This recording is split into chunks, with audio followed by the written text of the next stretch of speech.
सभी को नमस्कार। मैं आचार्य डॉक्टर रणजीत सिंह रघुवंशी। मैंने एक खंड बनाया जिसका नाम है सरल संस्कृत में शिक्षाप्रद कहानियाँ। इस खंड में न केवल आपको सरल संस्कृत सीखने को मिलेगी अपितु जीवन मूल्यों की शिक्षा भी प्राप्त होगी। कस्मिंचित् ग्रामे एकः रामदासः नामकः निर्धनः विप्रः सपरिवारं वसति स्म।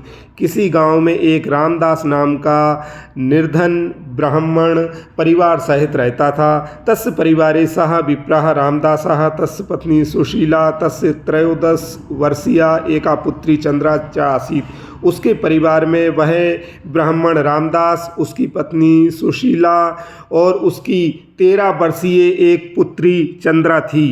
रामदासः परिवारस्य पालनार्थं धार्मिक कर्मकांडं भिक्षाटनं च करोति स्म। रामदास परिवार के पालन पोषण के लिए धार्मिक क्रियाकलाप और भिक्षा मांगने का काम करता था। सुशीला गृहिणी आसीत्। सुशीला घर का काम करती थी। चंद्रा विद्यालयं गच्छति गृहकार्येषु मातुः साहाय्यं च करोति। चंद्रा विद्यालय जाती थी और घर के कार्यों में अपनी माता की सहायता करती थी। रामदासस्य परिवारः धार्मिकः सदाचारी च आसीत्। रामदास का परिवार धार्मिक और अच्छे आचरण वाला था। रामदासस्य परिवारस्य सदस्येषु परस्परम अतीव प्रेम भावः एकता च आसीत्। रामदास के परिवार के सदस्यों में एक दूसरे के प्रति बहुत अधिक प्रेम भाव और एकता थी। एकदा ज्वरा मानव रूपेण रामदासस्य परिवारस्य प्रेम्णः एकतायाः च परीक्षार्थं रामदासस्य द्वारम् अगच्छत्। एक बार बुखार मानव के रूप में रामदास के परिवार के सदस्यों के प्रेम और एकता की परीक्षा के लिए रामदास के द्वार पर आया। तस्मिन् समय द्वारे सुशीला उपस्थिता आसीत्। उस समय द्वार पर सुशीला उपस्थित थी।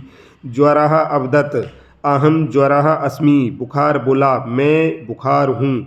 अद्यारभ्य 8 दिनपर्यन्तं तव परिवारस्य एकस्मिन् सदस्ये मम प्रकोपः भविष्यति। आज से 8 दिन तक तुम्हारे परिवार के एक सदस्य पर मेरा प्रभाव रहेगा। तत् निवारयितुं तु कोऽपि उपायः अस्ति एव न। उससे बचने का कोई उपाय नहीं है। वदतु कम सदस्यं प्रकोपितं करवाणि। बोलो किस सदस्य को प्रकोपित करूं। सुशीला अवदत् मम पतिः तु परिवारस्य आधारः अस्ति। सुशीला बोली मेरा पति तो परिवार का आधार है। मम पुत्री तु बाला अस्ति। मेरी पुत्री तो बच्ची है। भवान मम उपरि एव प्रयोगं करोतु। आप मेरे ऊपर ही प्रयोग करो। भवतः प्रकोपम सोढ़ुम अहम सिद्धा अस्मि। आपके प्रकोप को सहन करने के लिए मैं तैयार हूँ। इत्युक्त्वा सुशीला जलम आनेतुं नदीमगच्छत्। इतना कहकर सुशीला पानी लेने के लिए नदी चली गई। ज्वर सुशीलयो संपूर्ण वार्तां रामदासः गुप्त रूपेण अशृणोत्। बुखार और सुशीला की संपूर्ण वार्तालाप को रामदास ने गुप्त रूप से सुन लिया। गृहात् बहिः आगत्य रामदासः ज्वरम अवदत् भवान मम उपरि प्रयोगं करोतु। मम पत्नी तु अतीव सरला सौम्या कोमला चास्ति। घर के बाहर आकर रामदास ने ज्वर से कहा आप मेरे ऊपर प्रयोग करो। मेरी पत्नी तो बहुत ही सरल सीधी और कोमल है।